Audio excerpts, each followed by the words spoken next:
మాట్లాడుతున్నాం. భవిష్యత్తులో ఇదే సభలో చర్చ పెట్టి అందరి అభిప్రాయాలు తీసుకొని ఆ ప్రభుత్వం యొక్క లెక్కల ప్రకారమే 25,000 కోట్లు పంట వేయనటువంటి భూములకి, పంట పండనటువంటి భూములకి ఇచ్చామని చెప్పి ఆ ప్రభుత్వ లెక్కల ప్రకారమే బట్టి గారు మాట్లాడినా ఎవరు మాట్లాడినా కూడా 25,000 కోట్లు పంట వేయనటువంటి భూములకి ఇచ్చారనేది సత్యం. అది కూడా సభ్యులకి, గౌరవ సభ్యులకు పంపిస్తా అధ్యక్ష. అదేవిధంగా పాలసీలకు సంబంధించి మాట్లాడుతున్నారు. గత 5 సంవత్సరాల్లో కేంద్ర ప్రభుత్వం ఇచ్చేటటువంటి ఏ పథకాన్ని కూడా ఈ ప్రభుత్వం వాడుకోలేదు అధ్యక్ష. ఆఖరికి పచ్చిరొట్ట వేసేటటువంటి విత్తనాలు తెచ్చుకోవటానికి కూడా అప్పు పెట్టి వెళ్ళిపోయారు. డ్రిప్ ఇరిగేషన్కి అప్పు పెట్టి అయిపోయారు. మెకనైజేషన్కి గత 7 సంవత్సరాల క్రితం ఇచ్చినటువంటి వాటికి కూడా గత 5 సంవత్సరాల్లో ప్రభుత్వం చెల్లించలేదు అధ్యక్ష. సబ్సిడీ ఇవ్వలేదు, ఇన్పుట్ సబ్సిడీ ఇవ్వలేదు. అకాల వర్షాలకు కానీ రాళ్ల వర్షానికి కానీ పంట నష్టపోతే 1 పైసా ఇవ్వలేదు. అయినా సరే ఈ ప్రభుత్వం కష్టాల్లో ఉన్న బట్టి గారికి అకాల వర్షాలకు వచ్చిన రైతులకు ఇవ్వాలి అని చెప్పాం. గత ప్రభుత్వంలో 10,000 రూపాయలు అనౌన్స్ చేశారని చెప్పి 6,500 రూపాయలు ఇవ్వాల్సి ఉన్నా కూడా లేదు, గత ప్రభుత్వం 10,000 చెప్పి ఇవ్వలేదు, మనం ఇద్దామని చెప్పి ప్రభుత్వం మీద, ఫైనాన్స్ మినిస్టర్ మీద ఒత్తిడి తీసుకొచ్చి ఎన్ని ఎకరాలు పోతే అన్ని ఎకరాలకి 10,000 రూపాయల చొప్పున ఇచ్చాం అధ్యక్ష.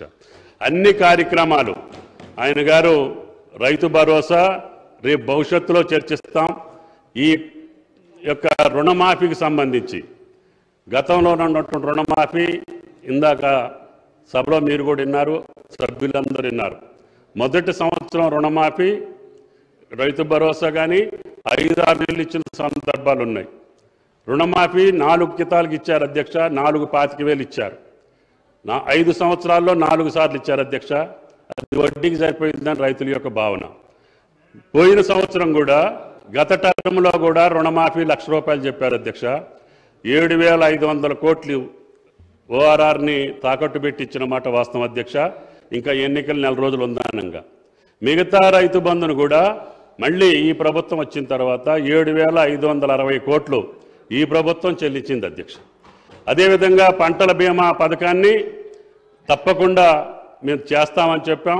దానికి కూడా విధి విధానాలని తయారు చేస్తాం, మీతోటి కూడా చర్చిస్తాం. గతంలో పంటల బీమా పథకాన్ని కూడా పక్కన పెట్టేశారు అధ్యక్ష. ఏ రకమైన నష్టం జరిగినా కూడా ఇచ్చే పరిస్థితి లేకుండా పోయింది. తప్పకుండా ఈ ప్రభుత్వం అందరి రైతులకి అన్ని పంటలకి ప్రభుత్వమే ప్రీమియం చెల్లించి రైతుల యొక్క పంట నష్టపోతే పంటల బీమా పథకం ద్వారా పంట నష్టపరిహారం ఇచ్చే బాధ్యత ఈ ప్రభుత్వాన్ని అని చెప్పి కూడా మీకు ఈ సందర్భంగా మనవి చేస్తున్నాం. ఆ పథకం ఏ రకంగా చేయాలో చెప్పండి. రైతు భరోసా కూడా కౌలు రైతులను ఆదుకుంటామన్నమాట వాస్తవం. అంటే పంట వేసినటువంటి మనిషికే ఈ యొక్క పంట భరోసా వెళ్ళాలనేది ఈ ప్రభుత్వం యొక్క ఆలోచన. దాని మీద మీరు ఆలోచనలు చెప్పండి. రైతుకి ఆసాయం ఉంటాడు, కౌలు రైతు ఉంటాడు. దాన్ని ఏ రకంగా ఐడెంటిఫై చేయాలి, ఏ రకంగా పంట వేసినటువంటి రైతుకి ఇవ్వాలి అనే సలహా మీరు ఇవ్వండి. తప్పకుండా పాటిస్తామని చెప్పి కూడా ఈ సందర్భంగా మనం చేస్తున్నాం. అన్ని కార్యక్రమాలు ఆగిపోయిన అన్నిటిని కూడా ఈ యొక్క ప్రభుత్వం మళ్ళీ రివైవ్ చేయటమే కాకుండా మీరు ఆపినటువంటి పథకాలను పునరుద్ధరించి తప్పకుండా రైతు లోకానికి గతంలో ఏ ప్రభుత్వం చేయనటువంటి విధంగా ఈ ప్రభుత్వం చేసే బాధ్యత తీసుకున్నాం. అన్నిటిని కూడా పూర్తి చేస్తామని చెప్పి గౌరవ సభ్యులకి మనం చేస్తున్నాం. తొందరగా ముగించండి. ఒక 10 ముగిస్తారు ప్లీజ్ సార్, ప్లీజ్ సార్. నేను రైతు బంధు